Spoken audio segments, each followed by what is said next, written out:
evening, everyone. My name is Alex Goldberg. I am the Chief Innovation Officer for your Texas Military Department. I know what you may be thinking. Texas has a military department? So we do. Every state has a militia or a National Guard, and we have a very unique role. In many ways, many of us are out in the community. 2/3 of us are out in the community, and like I said, every state has them.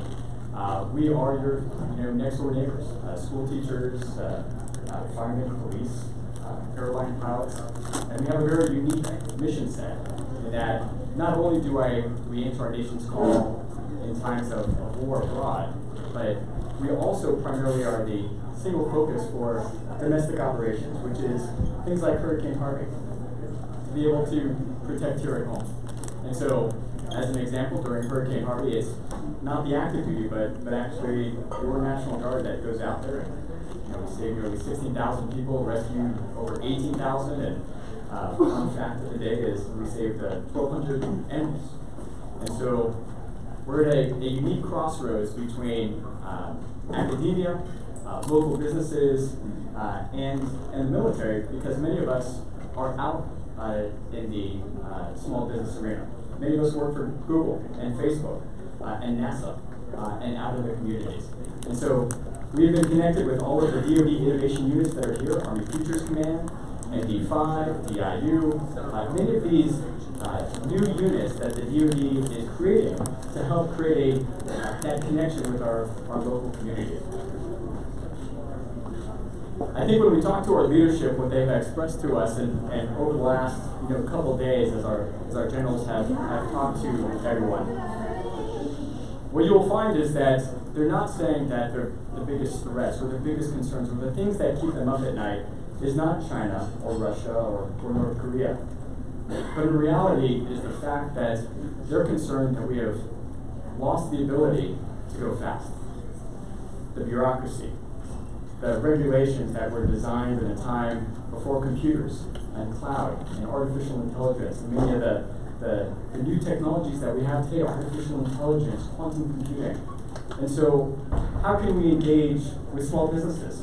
And so I'm really excited with our panel that we have today that are charged by the Secretary of the Air Force and our senior leaders to help get after it and help solve these problems for our national security. So without further ado, I want to introduce our panel members, Lieutenant Colonel Matthew Scott, Captain Jen Mars, and Lieutenant Colonel Jorge Manresa. If we can get a round of applause.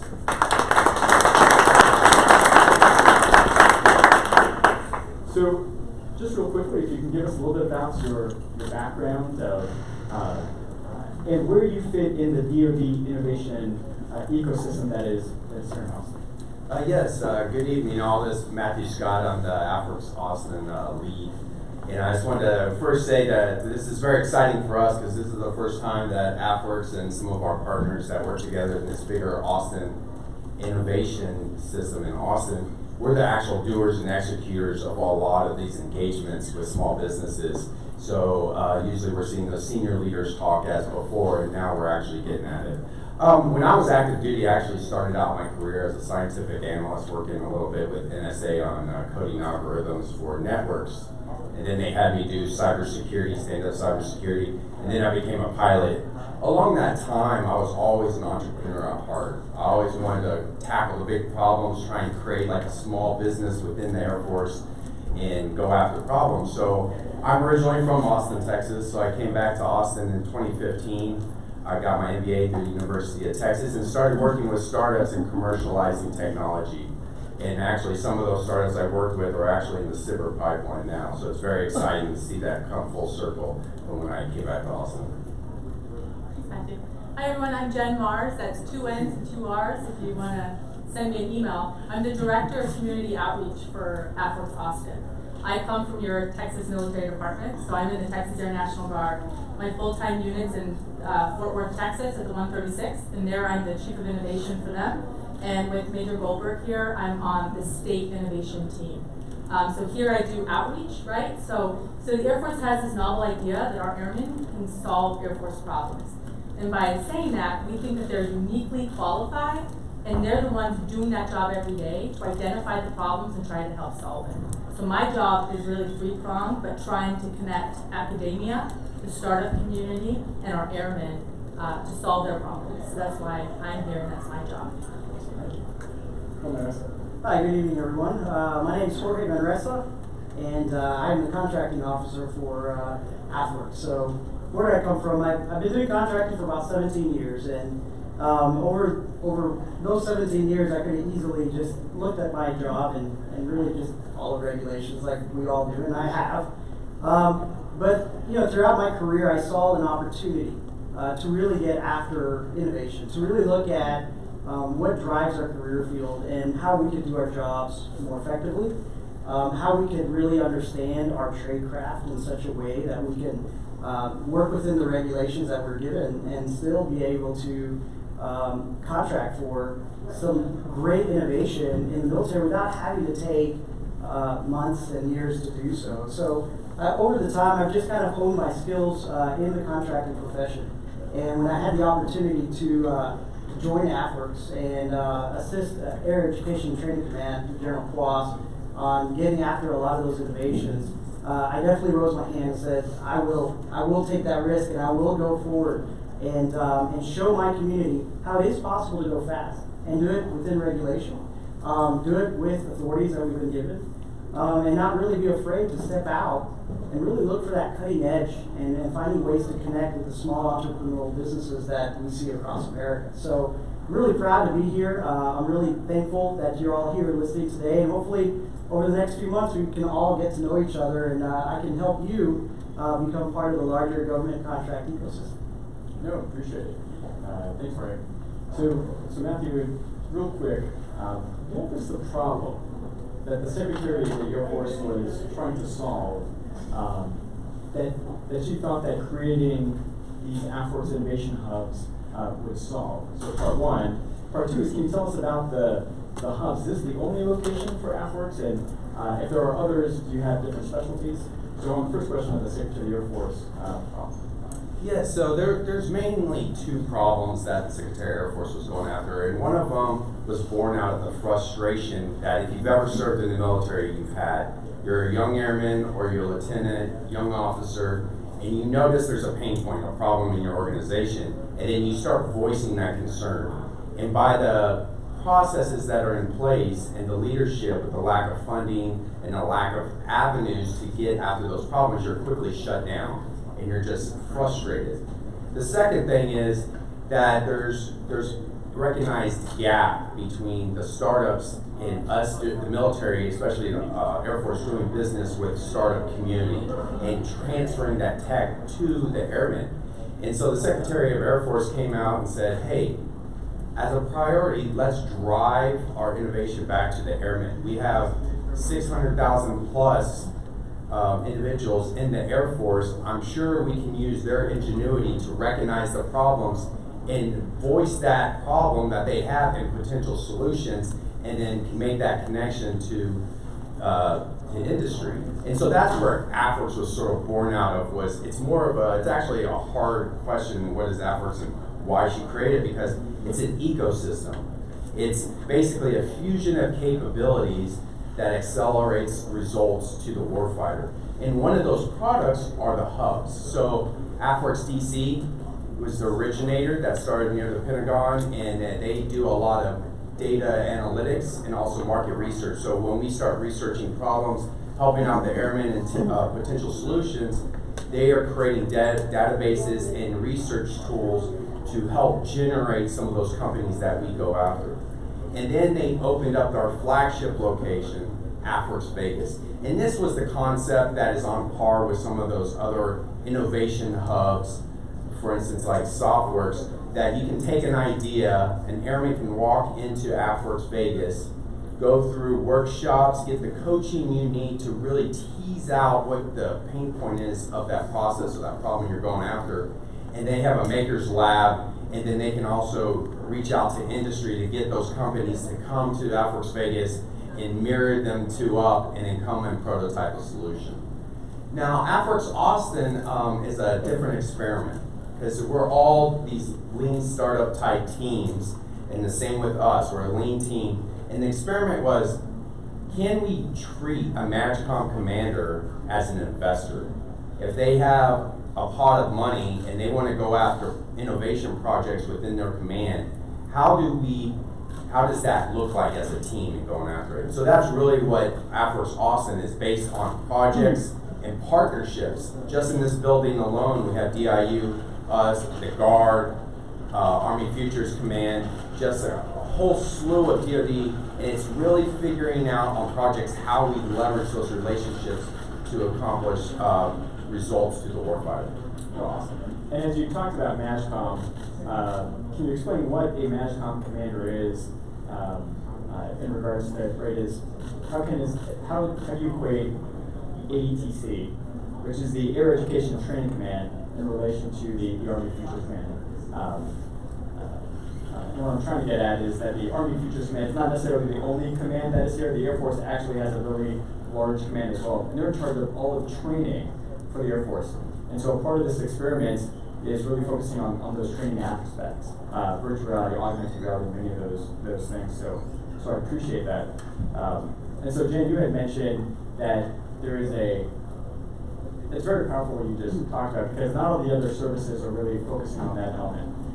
When you talk to Army Futures Command, when you talk to the Navy, they have a very different approach than going, hey, the airmen, the individual member, us, actually have the power to solve the problem. They're subject matter experts. Can you tell a little bit about, just from the startups here, so in your engagement, can you highlight some of the engagements or the ways in which they could interact with AFWERX, get involved, understand what problems that we have, so if they have a potential solution that they can bring it to your attention? Yeah. So I don't know if you noticed, but AFWERX Austin is on the ground level, right? Front door of 7th of Brazos of Capitol Factory. So we put ourselves front and center, so that way we can interact with you, we see you walking by. Sometimes we don't know if you're coming to Capitol Factory and just asking a question, or actually coming to talk to AFWERX. But we want to talk to you, we want to engage with you, right? And we kind of mentioned that we're a team of 10, right? So, and our team is made up of Guard, Reserve, and Active Duty, just to throw that out there. It's a really unique team. You're not going to find this type of team really anywhere else. But we're a team of 10, and we want to engage, and it's overwhelming and very humbling, the amount of people that want to engage with us. So we've started to kind of automate that process. So I would tell anybody that wants to engage with us, go to afwerx.af.mil. That is the new website that's launched for all the hubs, Austin, Vegas, and DC. On there, there's a link, especially under the Austin hub, where you can submit a request. Every Monday at 12 Central, you can call in to a webinar, and one of the hubs will host a 30-minute Q&A about how to engage with AFWERX. But also on our website, you can see not only that, the makeup of our team and be able to contact the whole team, but you can also see our AFWERX challenges. So if you go to afwerxchallenge.com, those are my favorite, right? Because we also have Cyber, and we'll get into Cyber, and that's Jorge's lane. But AFWERX challenges are my favorite because somebody in the Air Force has identified a problem and put money behind that problem to find a solution. So you as a small business, if you go to AFWERX Challenge, and the goal is really to have 12, 15 of those going at any given time. They're open for about 30 days, so I recommend going there all the time, kind of checking to see what's out there. But if you apply to it and you get down selected, you know that there's money towards that solution. So I highly recommend those. Those are my favorite. Pilot Training Next, I don't know if you're familiar with that project. It's the flight machine we have in our office. That was a challenge that came out of AFWERX Austin. So that is something that I'm very familiar with. We had 159 companies apply to that challenge, and 20 were down selected, and they came to Austin to showcase their technology. So AFWERX challenges, in my opinion, are the best way to engage. Go to our website. We're also, we talked about DIU and being partnered with some of the other nonprofits within Capitol Factory, but really anything Capitol Factory is doing, we're involved in, right?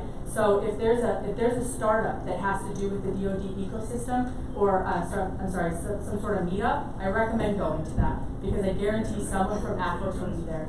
We do a lot of events with Bunker Labs and DIU and Capital Factory. We're plugged into the accelerator companies that are here, and we like coffee. So we're always on the 5th floor and the 16th floor getting coffee and snacks. So talk to us. That's why we're here. We're here to engage with you. So those are the best ways. Fantastic. And just a little bit of highlight for those that are not familiar with the Pilot Your Next program.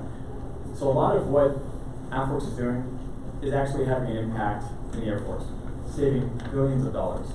Case in point is this particular program, where it's this concept that we have a pilot shortage, not just in the Air Force, but in the country. Not just in the country, but internationally. And this concept that this general who's in charge of Air Education Training Command is going, he cannot create enough pilots fast enough, not with the equipment that we have, not with the personnel that we have. Can we use artificial intelligence, virtual reality and augmented reality to create sims that are $5,000, not $5 million? Can we start left of center instead of them showing up to pilot training day one? Can they start in high school and be better prepared? And can we help the nation solve this problem? And so from this challenge and the technology that we found, we actually implemented this. And instead of my background, F-16 pilot. And so when you want to create a fighter pilot, it takes about 2.5 to 3 years. To cut that down to like even 1.5 years is amazing. I mean, it would solve the national security issue that we have. And that's what it did. We took a pilot training normally about 1 year long and started putting wings on their chest after 6 months. So the things that they are doing are actually having national implications and putting millions of dollars behind it. And they've been here for the last 9 months doing so. So thanks, Jorge, talking about money and how small business can engage with the Air Force. Can you talk about some of the programs like SIBR, Small Business Innovation Research Training? Can you tell us a little about that? Its origins, why was it created? What is AFWORKS doing to make it even easier for small business to actually engage? Okay. Well, that's a really great question. So how many of you guys have actually participated in the Small Business Innovation Research Program, SIBR? Okay, so we have a few. How many of you have actually received an award here in the last 6 months from one of our accelerated SIBR programs? All right, awesome. This is good. Thanks for sitting front. Yes. That's not a plan. So before I actually go down to the SIBR program, I just want to share with you just kind of what drives my passion for contracting. Because a lot of people are like, what makes you who you are? Why do you do what you do? And why are you so passionate for innovation? Well, I always think it back to, as a child. I love aircraft. I remember back when I was 4 or 5 years old, I was just enamored with aviation. And over the years, I just studied a whole lot of, how do we get from never flying to, where we are today, right? So I wear this shirt. It's got the Wright cycle on there, so everybody knows that the Wright brothers are the fathers of aviation, and they actually started as bicycle builders. So between aviation being a passion of mine and business, I started to really think, say, you know what? Those bicycle makers were entrepreneurs. I mean, they had a newspaper press out in Dayton. They built bicycles, and then they got intrigued with flight, and then they started trying, and what we call now failing forward, hundreds and hundreds of times before they actually became the aviators, the pioneers that they were, right? But here's the funny thing. A lot of people don't know this unless you really, really look into the history, but everybody knows first flight, right? Kitty Hawk? Everybody knows about Kitty Hawk, the first flight, momentous event. You see pictures of them, with Orville on the controls and Wilbur, gliding over. But it took almost a year. It took almost a year for the United States Army, U.S. government, to really give credence to what they had done. So could you imagine, first time ever that we have human-powered flight, and it takes over a year for the government to actually acknowledge, after various attempts of Orville and Wilbur sending letters and telegrams to the Single Corps at the time, saying, look what we have. We have heavier-than-air flying machine ready for your use. And every single time, about 6 or 7 different occasions, they just said, no thank you, We have a gentleman named Samuel Langley. He's one of our top researchers and getting equivalents to hundreds of millions of dollars at the time to discover this thing about heavier than air flying. So they were ignored. A lot of people know that Wilbur actually went to Paris. And it really wasn't until he was on the ship, on a steamship, going across the Atlantic with the Wright Flyer to show off the heavier than air fly machine that the U.S. government actually was interested at that point. I guess they intercepted one of the telegrams and said, wait a minute. I guess they went to the equivalent of the Secretary of Defense at the time and said, we have some technology that's about to leave our shores. And then that's when they were invited actually to go to Fort Myers and show off their flying machine in front of all the government and military officials that then now were interested. So why do I say that? I say that because that is happening day in and day out in our country right now. We're about to repeat the same mistakes that we did with the Wright brothers. We almost lost aviation to the French only because we weren't listening for over a year after the first flight was made. And what we need to do with AFWERX, one of our driving forces here, is to really look and partner with the young entrepreneurial emerging businesses that are here locally and across the country to be able to find the Wright brothers of our time. Where's that technology? Who's that garage tinker out there that's trying to get to the government and say, I've got something big here, something that's going to move the needle in such a way that will give us an advantage or make our lives better? Because not everything, aviation wasn't just a military impact. It drives our society today. The global air transportation system is something that, in society's past have never seen the amount of commerce, the amount of communication and collaboration that we've had globally has only been possible because of the advent of aviation. So right now, AFWERX, that's our purpose. This is the why I am here.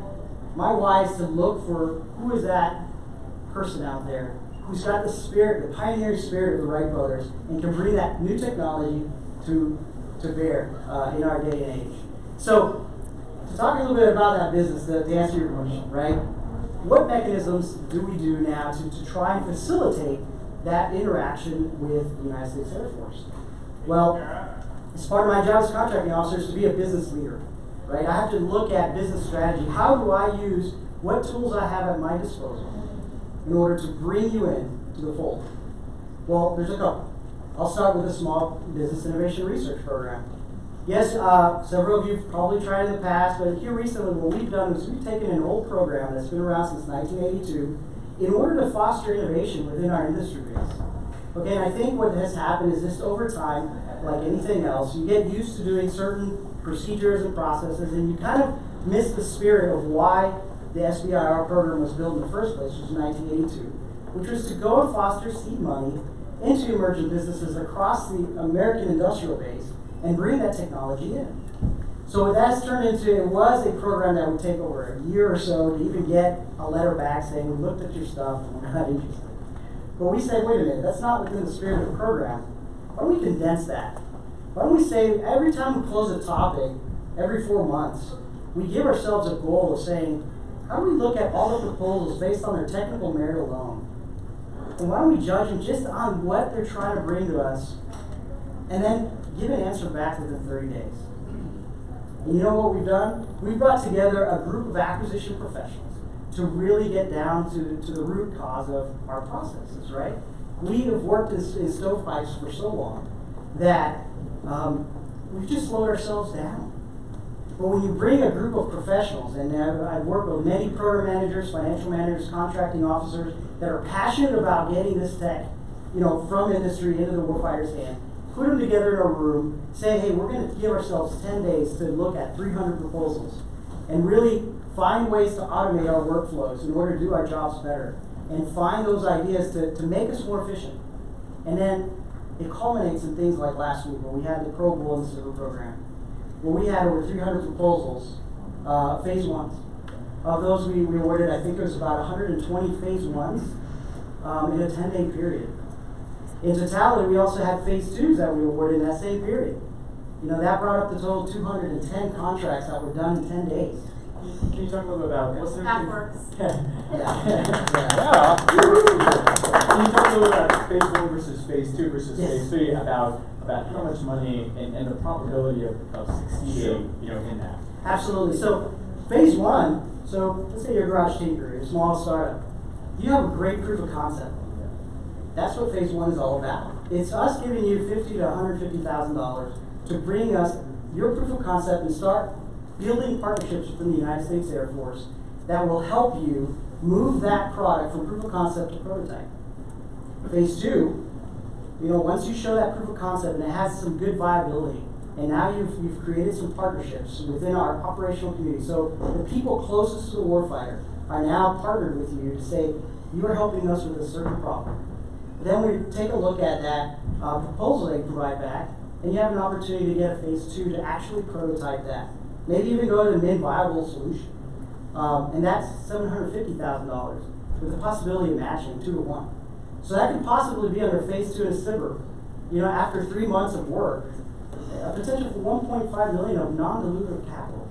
I mean, pretty amazing. But here we are shrinking that process. Where it used to take 15, 24 months. Now we're trying to bring that into a 3-month and a 6-month, and then afterwards you're much closer to possibly even commercializing with those relationships that AFWERX helps you build with the SBIR program. Now you're connected to the operator closest to the problem, and now you have a funding stream that can help you commercialize and then go to investors. Show that purchase order and say, hey, the government believes in what I'm doing. They've already promised to invest, and they are actually working hand in hand with us to make this a viable option for the military. And not only that, it's dual use. So if you help us, we might actually have a commercial solution that could go out and also be sold commercially. So now we're giving a tool for you entrepreneurs to be able to show value coming from the U.S. government, and then you be able to commercialize your products into phase 3. And just in this last 6 months or so, you said about already 200 contracts awarded. So in phase 1, approximately what is the percentage that actually gets selected? Well, right now, we're looking at, I'm not going to go over the statistics, but generally speaking, I would say we're about a little over 50% select rate right now in phase 1. So it's not, untenable. Where It's it's not. 1 in a million, get an award. It's nearly 50% who apply, get this 50, 150,000.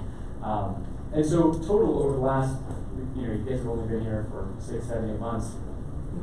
How many millions of dollars, just economic impact, right? How many millions of dollars have already been awarded in those 200 contracts? Well, yes. So in this past go that we win, it's basically our most successful Pro Bowl SBIR event where we accelerated that program. And we, of the 210 contracts, that totaled $73 million. Here locally alone in Austin, we gave contracts to 17 different firms, small startups, right? That equates to $2.8 million, I believe, is what we equate. So we invested that just last week, in a 10-day sprint. So, and this is not just a one-time event. This is going to happen every 4 months. So as long as that we have warfighters with needs, we're going to be using the SBIR program to help accelerate your ideas into the warfighter's hands. So I just wanted to add another thing that's, we've been operating this program probably around June of last summer, June, July. But before then, if you were to go and look at the the companies that were applying, over 90% would be companies that were continually applying to SBIR programs. So they were engineered to be SBIR companies.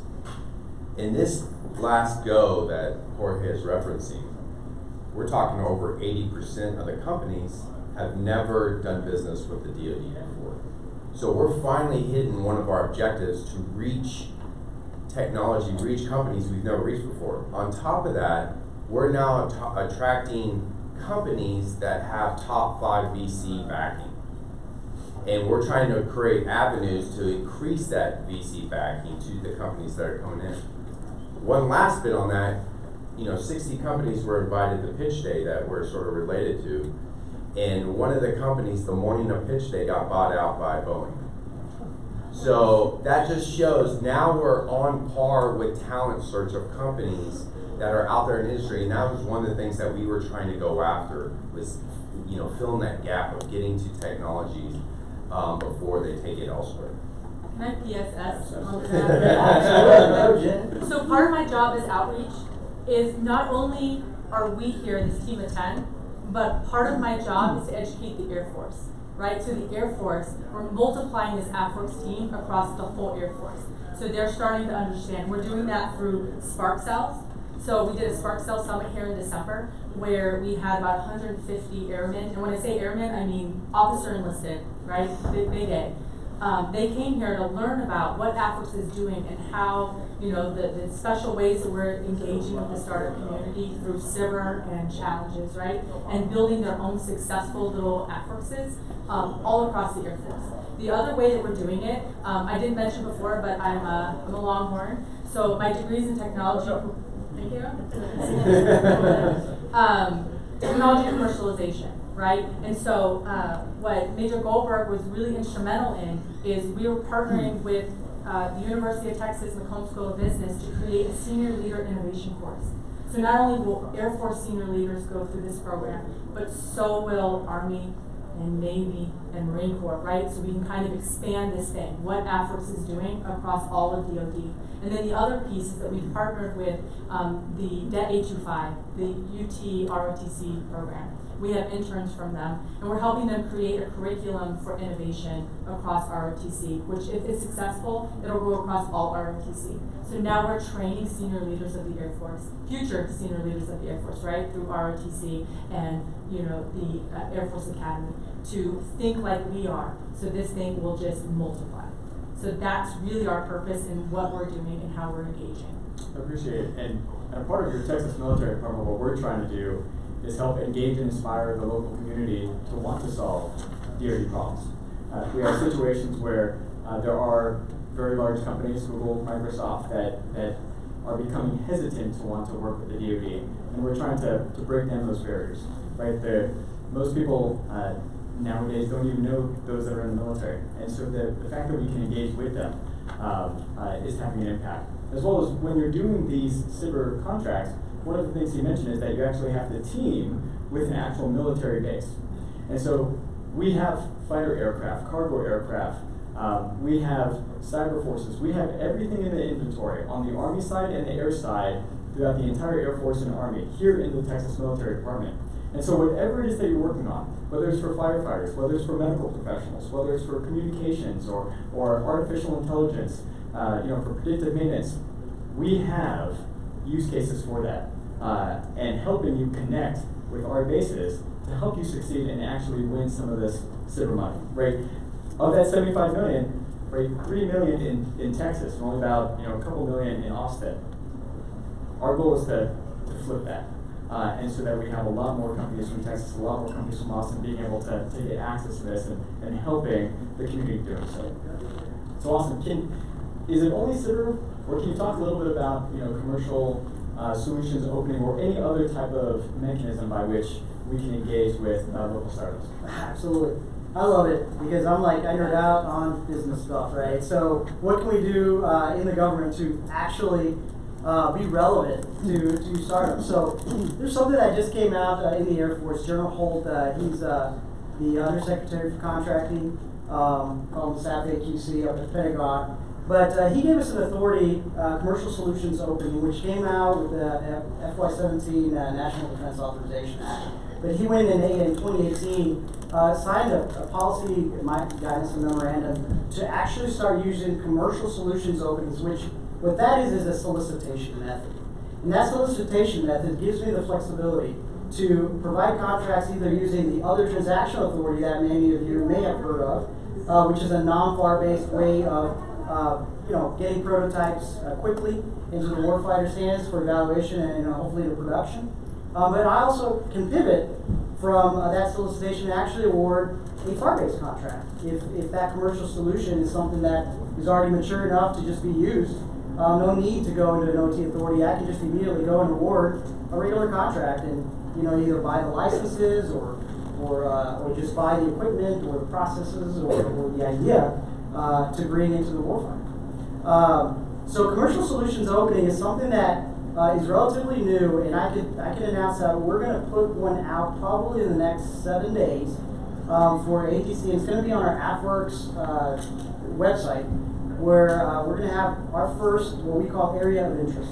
And those area of interest is just going to kind of give you a general idea of what we're looking for. Some are going to be very broad ideas, like AR and VR. Other areas of interest might be a little more specific, like we're trying to build out our force in data science and full stack development. So we want to know how the commercial industry do that, to build that capability within your own firms. We'd like to learn how to do that and maybe build that capability within the various operational units within the Air Force.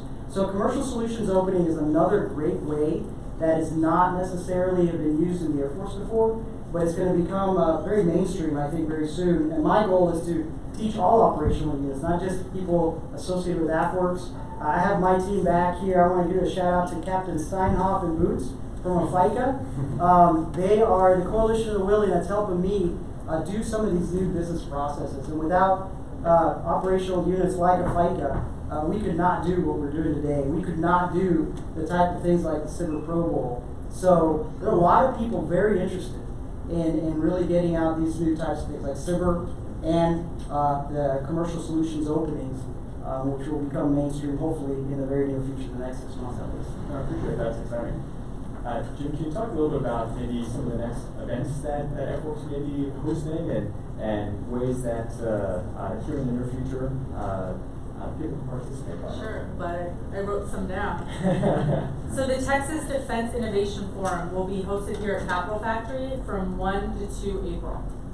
And that is a boot camp for startups to do business with DoD. So that, I foot stomp, I think that's a fabulous one. I told you before about these Spark Cell Summits that the Air Force is doing to build these little mini AFWorks within the Air Force. We are doing another one in April. Just so you know, that you're not invited to that one, but I just want you to know that we're doing things, right? Another big one, AFWorks Vegas. We talked about there's 3 hubs. There's DC, Austin, and Vegas. Vegas is our flagship. It's right off the strip, so it's a fun place to go by. But they do a big fusion event, and that's going to happen sometime in July. Do you know the exact dates? Okay, good. I think that's to be determined, but it's in July. And basically that brings together small business entrepreneurs and academia, and the aim is really to provide innovative solutions to existing Air Force focus areas. So I highly recommend going to AFWorks Fusion in Vegas. So that's another big one that I recommend. And then other than that, we are constantly, like I said, just follow the DoD ecosystem here, and go to the Bunker Labs events and go to the DIU events and the AFWorks events and things that Capitol Factory is doing. That is the best way to engage. I appreciate it. Matthew, can you talk about a little bit on the future of AFWorks? What do you see as the future of AFWorks as a whole? And given that this experiment has gone on for about a year, how is it going? Do you see expansion? And specifically here in Austin, what do future plans hold? Yes, before I get to that, I just want to add a little bit more to the Cyber events. So as that in its future of how we're expanding that program, one of the things that really is our competitive advantage as AFWorks is that we created our business model around the grassroots, the end user. So really that's where the problem starts. It's not at the top, it's at the end user. So we have what's called Spark Cells, and those are conduits for end users to create and come together and start talking about problems. Also, we have software that's internal to the Air Force that they can crowdsource ideas. So what we're doing right now is capturing those units and problems, and then we're advertising those with the Cyber program. So you can look off that list when you're applying for Cyber saying, ooh, this unit and this problem, they're already educated to what Cyber is, they can work with you. In addition to that, in April here in Austin, we're gonna have what's called Cyber Colliders. And that's basically where we bring some of the Cyber companies together. Also, we're going to bring in local startups, VCs, and then end users, all create a collision and creating that space where they can get to know each other and opportunities for the future on that. Now, AFWorks in general are growing. There's a lot of projects that are going on and continue. It's well received at the high up and just going to continue going, and we're still giving free rein to go. One of them is leveraging Spark Cells. And again, one of our advantages that we have the end users in mind. So when you see these other organizations like DIU and some of these other ones, they're not really tapped into the end user.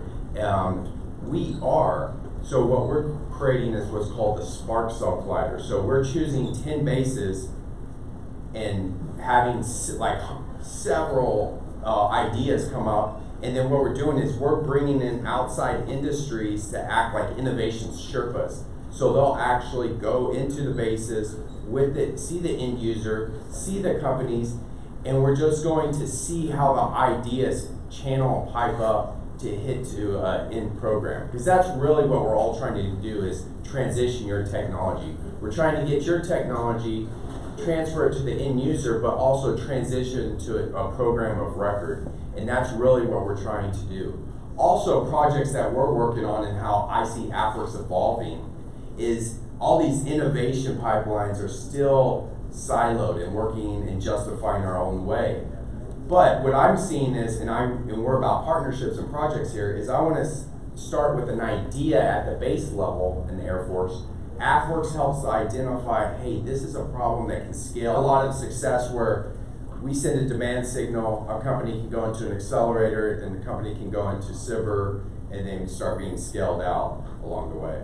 No, appreciate it. I want to take the opportunity to thank everyone who is here.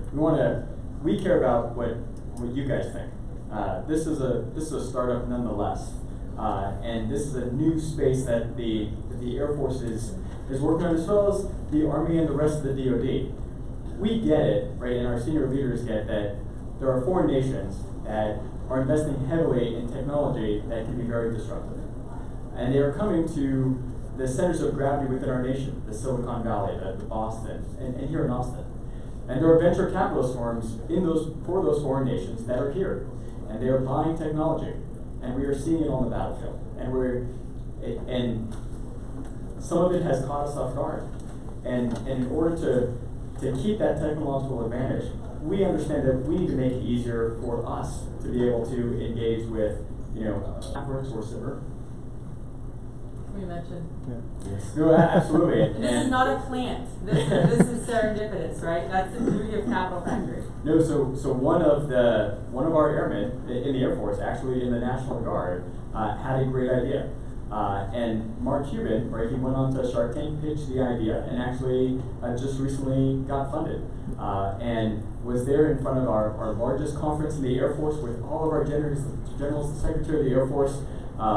It just goes to show that even our airmen, this isn't this concept here, it's actually, we're bringing this to fruition. We're spending tens of millions of dollars in startups within the last 6 months. We're helping our airmen solve those problems with problem curation, to solution discovery, to rapid prototyping, to be able to match them with companies that we're looking for, that we're doing and helping with that tech savvy and matchmaking. And this is just a clear example, of that case. So I appreciate Jen for the shout out. No problem. Very proud to have you. Thank you. Thank you for introducing yourself. So please, the mic is open. I'm more than happy to hear the questions from the audience so that we can get better and we can improve our processes to set you guys up for success. Just softball questions. Not prepared for the other stuff. Hi. So I got to say that the work you're doing is really amazing in terms of empowering the airmen to actually solve and address their own problems and really starting to affect culture within the Air Force. And I think you're way ahead of the other services. But one area where I think culture change is maybe a little bit more difficult right now is amongst KOs. I know, Jorge, you're incredibly progressive in terms of your stance. But there's just this general risk aversion. How do you start addressing that in the broader KO community? Thanks. That's a really great question, and it's something that I'm really excited to try and help start shaping my fellow contracting officers. Their mind on how they look at their jobs, their trade craft. I know tons of KOs that are really passionate, that have the same view that I have, but a lot of times we get kind of mired in, we've got rules, we've got processes, we've got checklists, and we've got so much work to do. That's the thing. Contracting, people don't understand that in the Air Force and across the DoD, the people who make those business decisions, we have our own shortage, just like pilots and maintainers do. So when you're talking to a contracting officer, and they want to be creative, they want to be fast, but when they have a stack this high on the desk, you know, there's only so much creativity really that they're willing to accept, because if not, they can't get through all the contracts to get all the requirements that are day-to-day needs of the military. Things that just constant, you know, keeping the lights on base is just a huge thing. It's a huge task. And when you don't have enough people to do that, it makes it really hard sometimes to really be as innovative as they all have grown up to be, right? So I don't want to take that away from them. Our contracting officers are extreme professionals, especially in the Air Force. But what I've been advocating for is, what we do is, I have a concept called the Rapid X, which is, let's not try and change the whole enterprise, because there's a lot of goodness in our normal processes that we have. I mean, we need it. We're a huge enterprise. The budgets that we move are just massive. The amount of work we have is untenable sometimes. But we can do better at just identifying those people that have a certain passion, much like I do and then like many others do, and set them aside and say, you're going to be like the special forces of contracting, right? That special KO, and give them that opportunity to be a rapid Xer across our operational communities. And that's how I feel like we can really get after it. We don't have to move the entire ship. We just have to have just a small crew out there. Not to use any Navy speak, but hey. We need a whole bunch of more names. Yeah. No. And that's what I'm looking to do is as we mature here, you know, we need to practice what we're doing and perfect it a little bit, but maybe within the next year be able to start communicating, planning smaller cells of Rapid X contracting officers that really get comfortable using some of these other lesser used techniques that we have, and give that capability to each of the major commands, right? All of those major commands and their contracting units. So I think everybody can play at this space, and that's where we really start to move the needle, where you have all these contracting officers doing what we do, scaling it out across the country, and then now you're talking about not just Austin feeling the great success that we're having with SIBR, but now you're having those successes at communities all across the country. And what would that do for industrial base? I mean, I think I can only envision how amazing that would be, and how much of a great kind of catalyst that would be for just innovation upon innovation, and just continual investment of the U.S. government into our own society and our own innovation and ingenuity within our country. So, you know, big question. I appreciate it, and I think in time we will move that needle. But it just takes it'll take some time to just kind of get those groups and cells set up. And hopefully that will become mainstream within the next year. And also to add on to that, the bigger cultural that AFWERX is working on is the success that has been done here with AFWERX partnering with Air Education Training Command. AFWERX is now engaged with the other MAJCOMs to do an experiment where they bring an individual, at least one individual, to AFWERX Vegas, and to start with problems and allocated money to start going after their MAJCOM problems. Also, during that time of 90 days, they're going to get education, for instance, Jorge going and talking about RapidX and working with their MAJCOMs and educating the teams that they need to put together to go after some of these problems. That's great. Next question.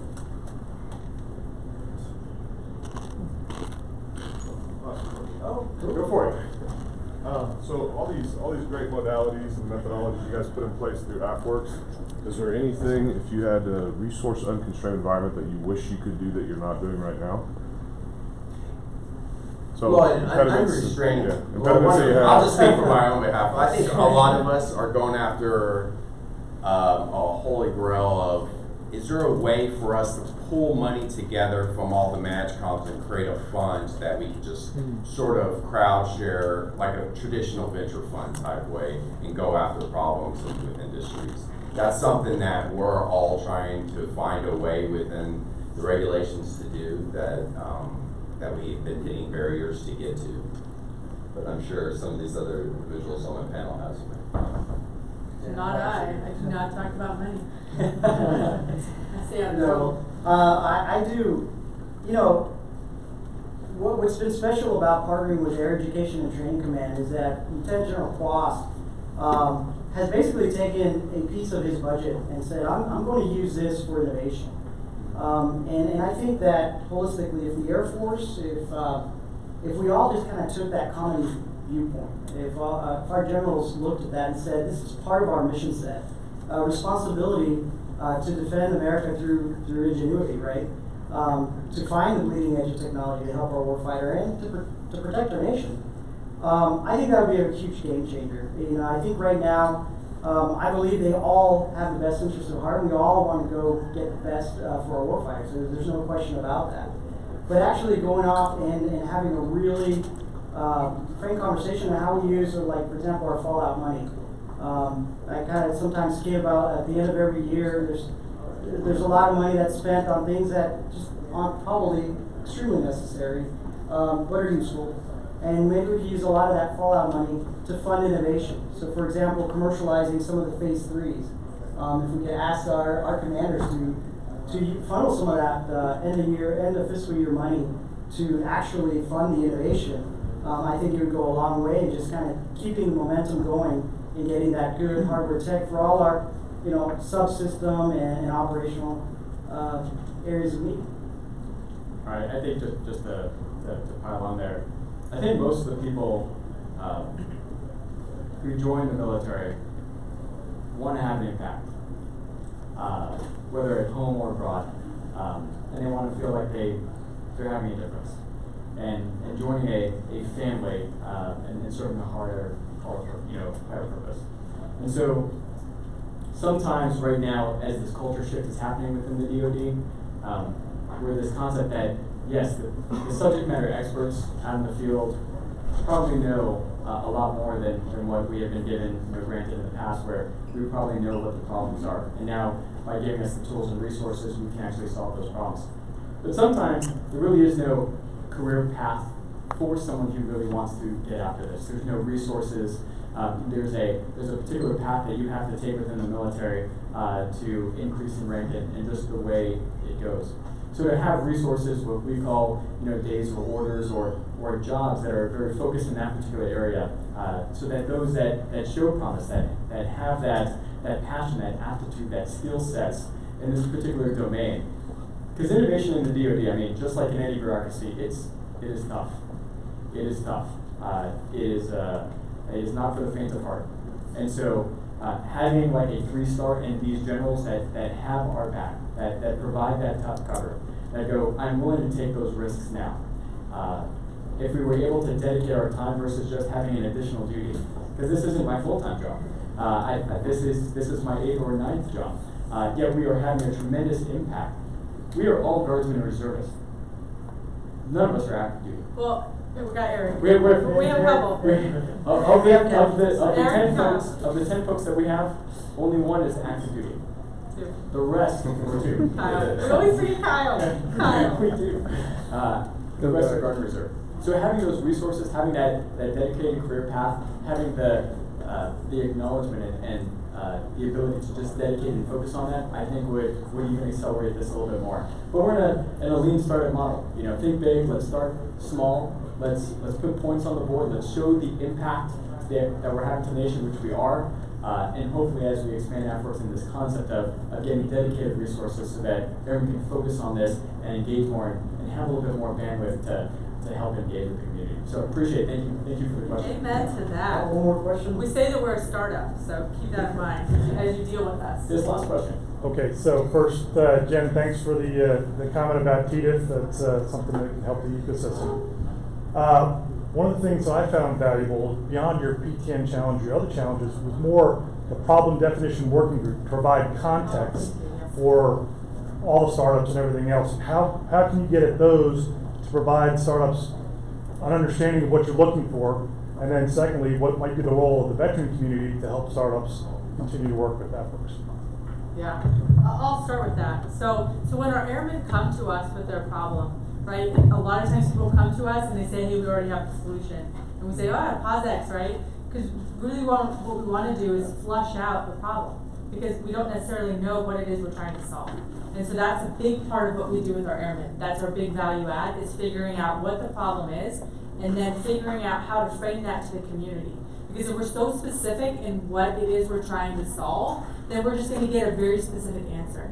But we are so shocked with what the startup community is providing us as solutions that we're learning as we go, and we have learned that if we write these challenges that we put out on AFWorksChallenge.com, vague enough, we are impressed with what's coming forward. So feel free to share. But that's a big part. Thank you so much for saying that. That's a big part of what we do, is doing these problem definition workshops and trying to really figure out what problem are you trying to solve.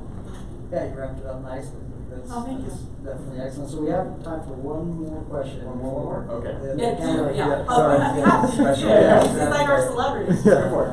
What's your guys' relationship with Bunker Labs? Oh, well, Yeah. and with me, I love Bunker Labs. So they are a nonprofit that's in Capital Factory. They're in all 50 states. I'm going to give them a big shout out on that. But they really work with, they have the USA model where they will work with veterans, and then if you are some sort of way affiliated with that veteran, they'll also work with you, so spouses and children and what have you. And they really help the veteran community kind of launch their business. They have multiple iterations. Are you affiliated with Bunker Labs in any way? So when we did, Yeah. when we had a party for the Shark Tank airing, Yeah. and they hosted the whole thing, it was really cool. And then to like give back to them for my birthday on Facebook, you can like raise money for charity. So I raised money for them. Oh my God, that's so fabulous. So I thank you so much for saying that. Bunker Labs is really near and dear to my heart. They're, like I said, they're here. So some of the founding team is here in Capital Factory, but they're a huge part in the things that we do. And when we have the ability, like for instance, the launch of South by Southwest was Austin Startup Crawl, and we welcomed these these nonprofits into our space. Right, because we want to share with them like the ability, the space that we have, and we're very fortunate to have a nice space here at Capital Factory. And so we welcome them in there. We want to accelerate and really amplify their mission as well. So thank you for bringing that up. No, I appreciate everyone showing up today and great questions, and definitely look forward to working with everyone in the future. So round of applause for our panel. Thank you.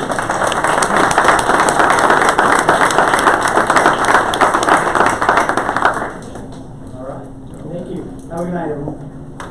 That's a wrap.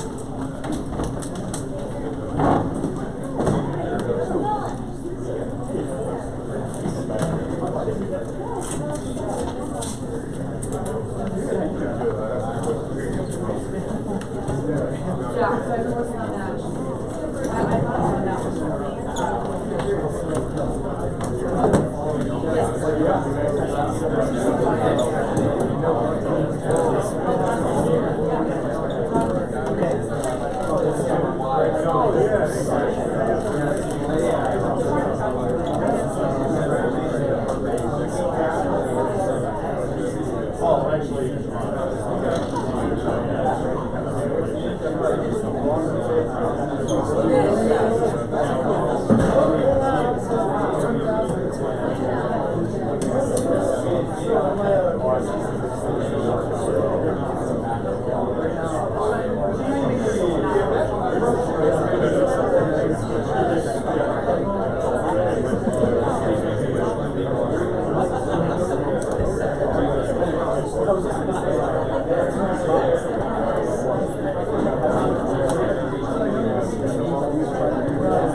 Yeah.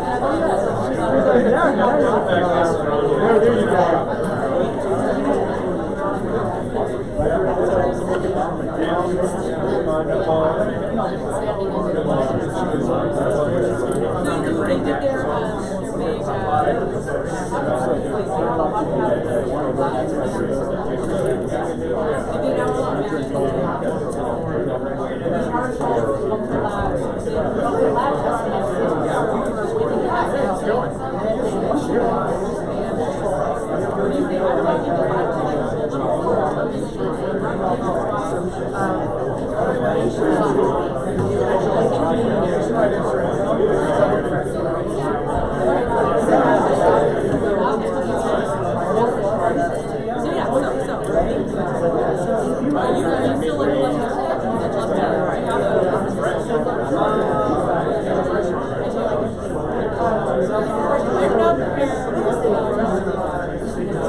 So in that case, we have the ability to these programs are marketed as fast as possible. We're trying to incentivize you to go stumble. It is there may not be a large market. We're going to give you the seed money to really get after it and take that risk because nobody else is taking it. And if you do, many times when you see a military application,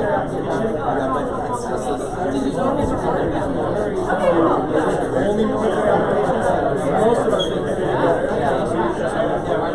even as we're training pilots, on the commercial side, sending their colleagues to. And so they're looking at that exact same thing and going, well, we sell you guys, you can also sell them.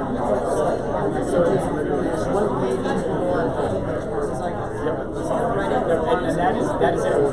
It's not 30 pages. It's not a 30-page business plan or whatever. It's a slide deck. It's on the website.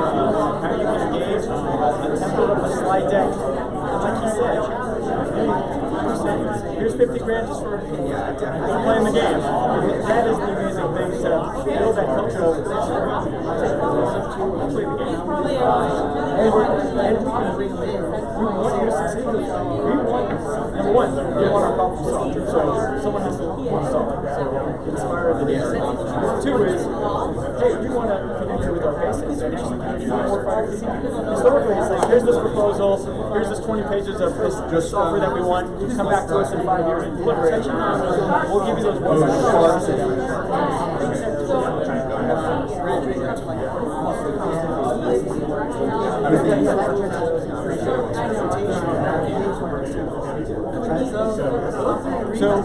So we recognize that we go, hey, we've got to create better environments on which it's easier to start. They just go, some of the technologies, and the reason why is we build products, we throw this solution in the background because it's just technology that we know. And then there's going to present something and we're like, you didn't even know what you're doing. I didn't know you could do that with lasers and AI and solution and you're like, and it's just the thing that we created here last night, you can order better. So we're trying to be a little bit more open to it. We don't have to do solutions. We want this. We get the solutions that we want. You guys get money. More businesses want to come here. Texas grows. Country grows as a nation.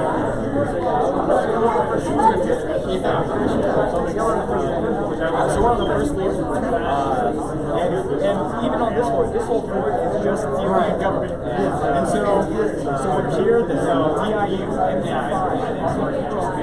How many features are made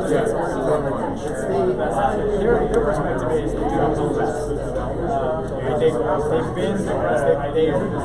Now they know best. But at the end of the day, hey Josh, Sean. Hey Sean. Can you get Sean right there? Backpack. Whenever. Yeah, come down, shake hands, go on the website. You can log in. You can publish your information. Get all the events when we have events like this and socials or whatever. Being able to talk. Hey, we have this idea. Is this something you'd be interested in? And often like cases, and we have all these connections. I wanted to talk to them. And the fact that we're here, we can facilitate those solutions. And so the best way is building those relationships, getting around and showing up and showing us your technology. We're local, absolutely want to be here. And Jen, but she's in charge of outreach. Reach out to her and go, when's the next event? Look on the website and participate. Look forward to having you. Hi. Awesome. Hold on 1 second. Sean. Yeah, no worries. No problem. Whatever you're paying attention, I was trying to find the thing on their side.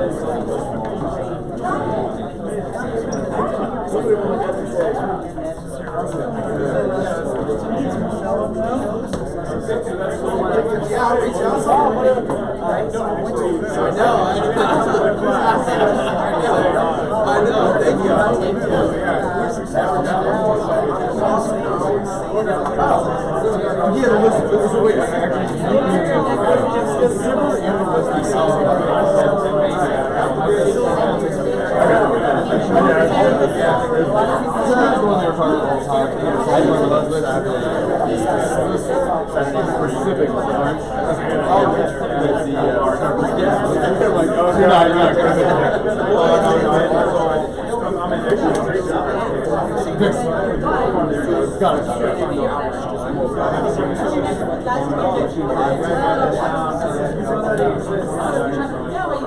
Thank you. May I ask you a specific question? I'm asking for all, but by the problem that I do, I'm not military, I don't know if it actually exists, but I thought that would be a little relative, but it does.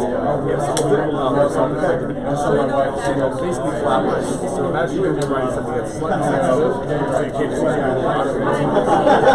My understanding is that again, it's just the other documents. So I have built like all my documents. That's slide open, which is the industry. No, it's just Google Docs for the creative process. It's better than Google Docs for I don't know, it's like, and it's flappers. And we have flappers, but fully on the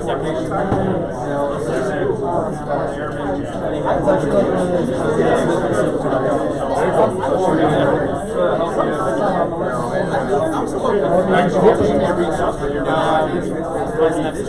like one of those. I can quote you that you think It's got aluminum frame, so like the magnets would work.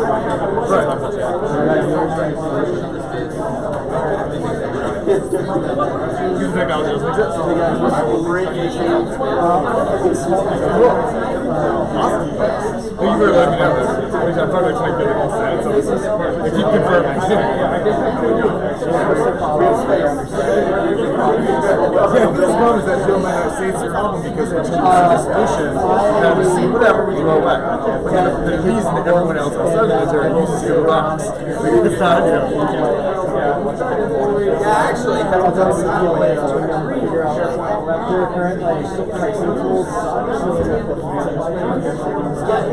That's why we build our born on reps. We build it because we build the entertainment. Warner Brothers, every Sony, whatever, they don't want their stuff sold. That's not military. It's the same requirements. Those network doesn't touch it. yeah, that's why it's like, Cool, thank you very much. I just finished up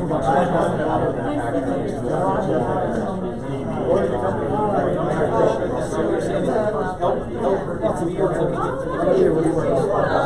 experience, okay. So user experience auditing and design. Grab my phone. Software companies like optimizing